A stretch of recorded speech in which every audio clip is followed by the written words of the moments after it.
guys come on over. Oh. Put you right in behind. I don't have the joke, so.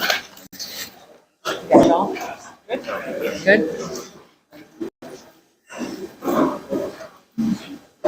Good afternoon, everybody. Thank you so much for joining us this afternoon. We wanted to call this press briefing and meeting of some community members to give you a quick update on the situation that we've seen the last several days with the elevated precipitation levels that we've seen fall over the entire region, what we're seeing come in as far as water flow in several of our rivers and tributaries, and how they're impacting our state and the surrounding states and the entire Missouri River Basin.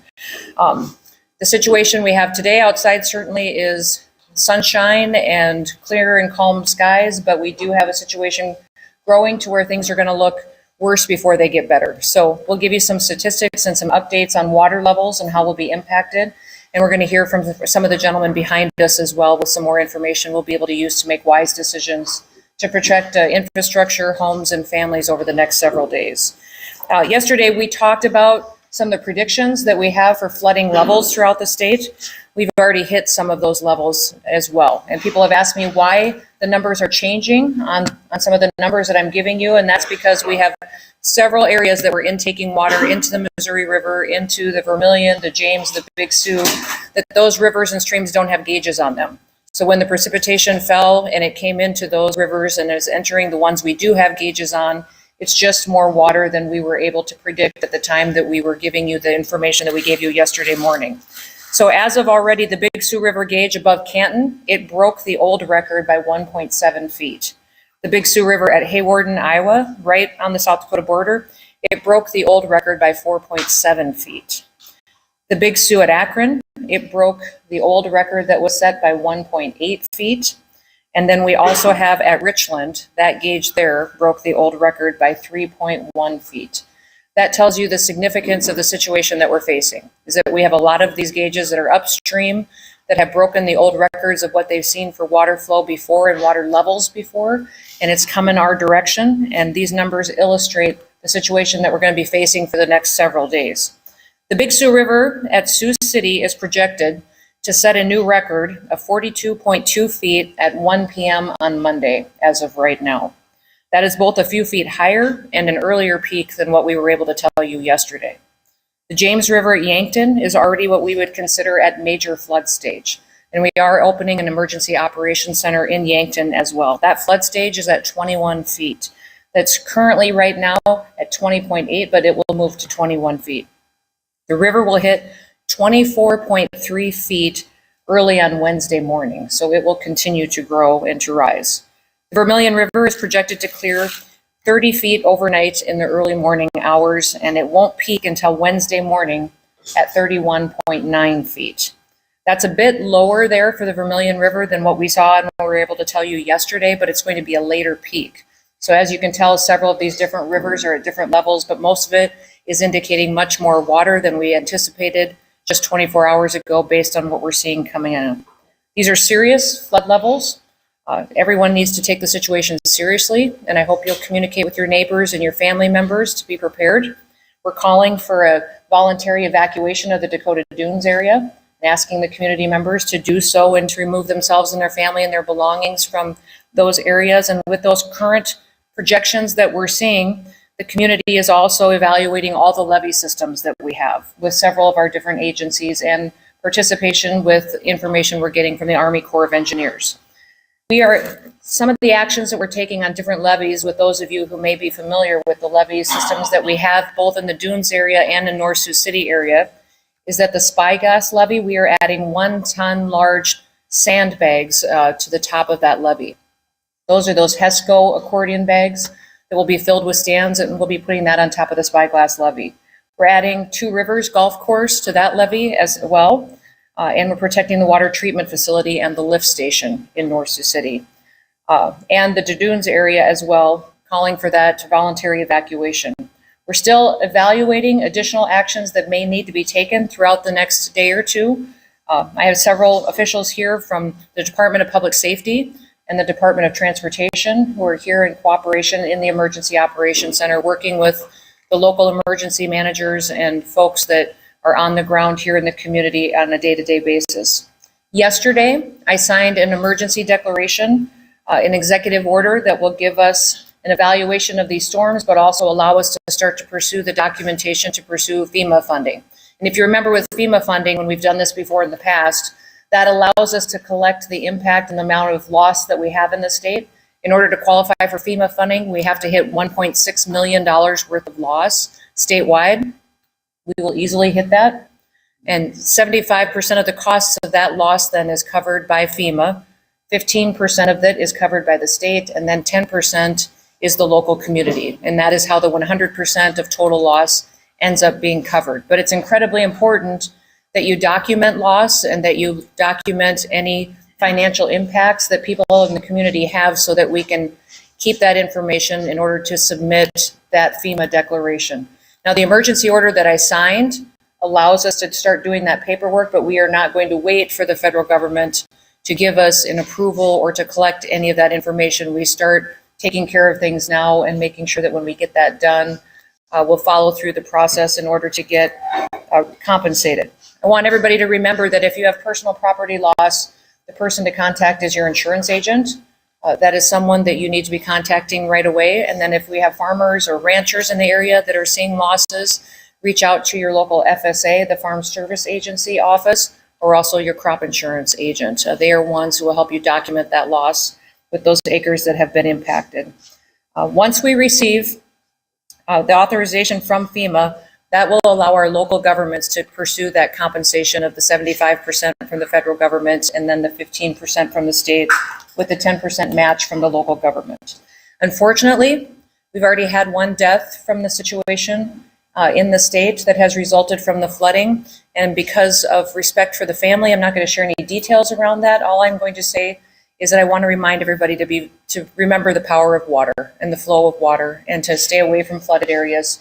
Keep your children and your family members out of areas and looking at situations that may seem like something they haven't seen before, but it's incredibly dangerous for them to be anywhere near this kind of water flow that we're seeing today and that we're going to see for the next several days. We're in for the peak to hit starting tomorrow, and we're going to continue to deal with that. We know through Wednesday night in different areas, and so we've got a few days in front of us here that'll be a little rough, but we'll get through it together and do the very best that we can to protect as much infrastructure and homes and families as we possibly can. So I do want to introduce a few other speakers that will share some information with you. I think you're all familiar with Jason Westcott. Jason is the emergency manager here in Union County and has done a fantastic job partnering with us. If you remember, the emergency managers in every county in the state are the contacts in situations like this.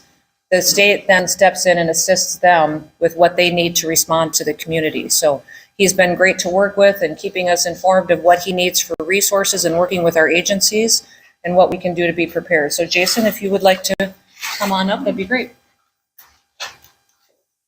Thank you, Governor. Just a couple of things I'm going to go over. If you're going to plan on traveling out of this area, we ask that you check sd511.org. That is the most upkept place for travel closures on our roadways. A lot of the roadways going over into Iowa are currently closed or will be closing soon. So just make sure that if you're going to travel to look at sd511.org. Also, our Facebook page for Union County, South Dakota Emergency Management is being kept updated with most recent flood information. So you can also check that. Tomorrow at roughly 6 a.m. or 6 p.m. Or 6 p.m. this evening, we're expecting to close exit 4. We're going to be working on a levee project in that area. So we will be closing that area down later this evening so we can proceed with that project. One thing on evacuations, and the governor kind of talked about it, if you feel that you're in harm's way at your residence and you see water coming at you, please gather your personal belongings and leave at that time. The county currently is about maxed out on being able to do water rescues at this point. As we move further into this incident and it becomes more serious in this area, we may not have the ability to rescue people from their homes if they continue to stay there after they've been told to evacuate. So we're asking if you are advised to evacuate, please heed that warning, pick up your personal belongings and get to a different area. We will be having some voluntary evacuations coming And so, like I said, just kind of heed those warnings if you're being told, please move out of the area. And that's all I got. Thank you, Jason. Jason made an excellent point about road closures. The main place to go to get information on what's recently closed or been opened is sd511.org. So please share that with people if you can. We do plan to close the interstate later on tonight to build a levee system across it, to do that to protect infrastructure. So we'll be making that announcement and working towards getting that constructed so that we can control as much of the flow of water as we possibly can. That'll join up and protect some of the other levees that we see and make sure that we're diverting traffic around that levee as it's built across the interstate. The Department of Transportation will be working on how that will be built, and then we have private contractors in this area that are experts that are helping us with the levees and the buildup of those as well, because you all have been through this before, unfortunately, and have seen flooding and know and understand the real impact of it, and we'll do all we can to protect and contain the water as it moves through the system. The next person that will be speaking with you is Colonel Neubauer. He's from the Army Corps of Engineers from the Omaha district, and he and I spoke Friday evening for quite a long period of time and had a discussion over water flows in the entire basin, and he's going to share with us some of the information on our dams upstream, downstream, what we're seeing for impacts and what we can see for water flow and what's coming in from the Niobrara that impacts us dramatically. So with that, Colonel, do you mind sharing? Well, good afternoon. Again, folks, Colonel Rob Neubauer, command the Omaha District of the U.S. Army Corps of Engineers. This sharp-looking man to my right is John Remus. He heads up our water management for Northwestern Division, and he's going to come up here a little bit later and talk about the specifics about flows in and flows out. So first, sympathies from our agency to the communities that have been affected and that will be affected. We're here to let you know that the resources that our agency provides, whether it's technical assistance, liaison officers, we're here and we'll do whatever we can in support of the governor and her efforts. And so I think it's important to start off by saying, as we look at north central Nebraska, southeastern South Dakota, and northwest Iowa, we've had a tremendous amount of rain over the last 7-8 days. And I think the National Weather Service has categorized it in upwards of 600% of average, right? And so that's what's really contributing to kind of the numbers that Governor Noem talked about, right? We're talking about historic flows on unregulated tributaries into the Missouri River. And so how does the U.S. Army Corps of Engineers come into play here? So we operate the 6 projects along the Missouri River, all right, starting up in Montana all the way down to our last project, which is in Gavin's Point, about 55 miles upriver, right? And some of those things we can certainly hold back water and we manage what flows out based on what's flowing in. And some good points to hear is the project just north of Gavin Points is Fort Randall, right? And we've essentially closed that off. And we've done that to limit the flows that we can control that come into Gavin's Point. John's going to come up here and talk about kind of our calculus and how we decide that. But I talked about that broad range, that broad area of land where this rain dropped. And so it is hitting a lot of tributaries that flow unregulated into the Missouri. So there's only a certain amount of part of that river that we can control. We have been in contact, as the governor said, since Friday night. We have a daily call with her and her team and Secretary Perry, which she'll come up here and speak. We've pushed out liaison officers to not only the state of South Dakota, but Iowa and Nebraska. And we are leaning forward with any technical assistance we have on either federal levies, local or private levies, and any other resources that we can provide. I'll be here standing by for questions later. John's going to follow.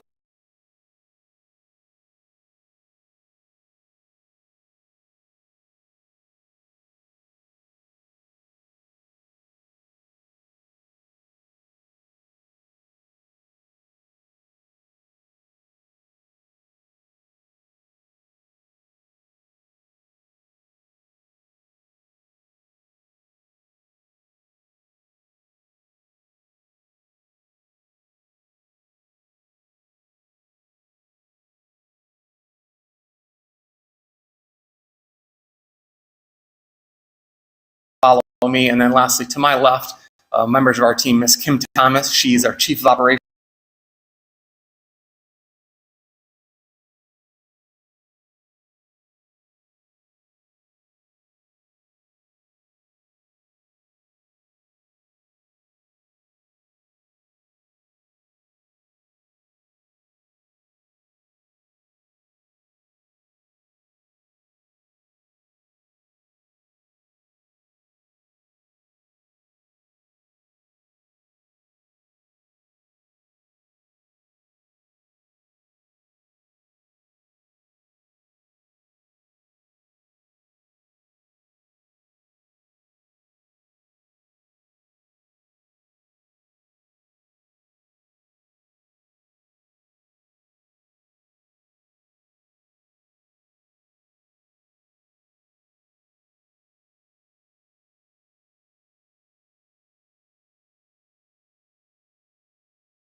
operations. That means she oversees those 6 projects I talked about up and down the Missouri. And lastly, the best looking individuals to my left is Moose Welch. He is the operations project manager at Gavin's Point. So if you have something specific there, he'll be able to answer. John?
Thank you, Colonel.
As Colonel Newbar mentioned, we did shut down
And families. as Colonel Newbar mentioned, we did shut down Fort Randall, which is upstream.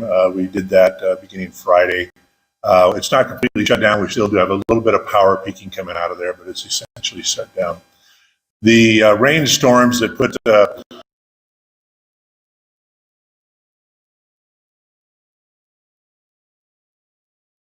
all of the water up in Mitchell to Sioux Falls and then to Minnesota also put a lot of water right across the northern border of Nebraska, which dumps into the Niobrara River, which comes into Gavins Point by Springfield, South Dakota.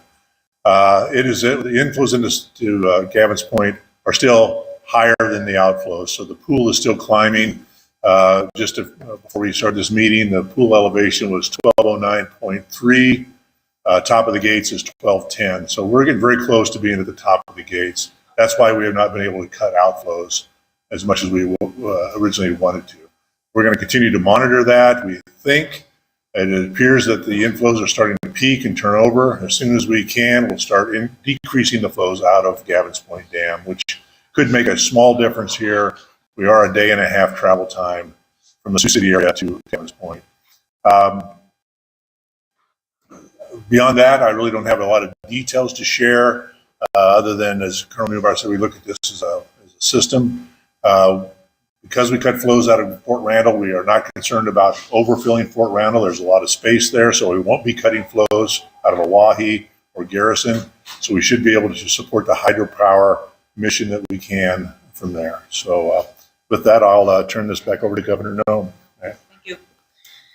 Thank you. And I think that's important. We had a discussion a couple of days ago about what we could do to slow down water and thread out this intake that we're taking on coming down through this area. And the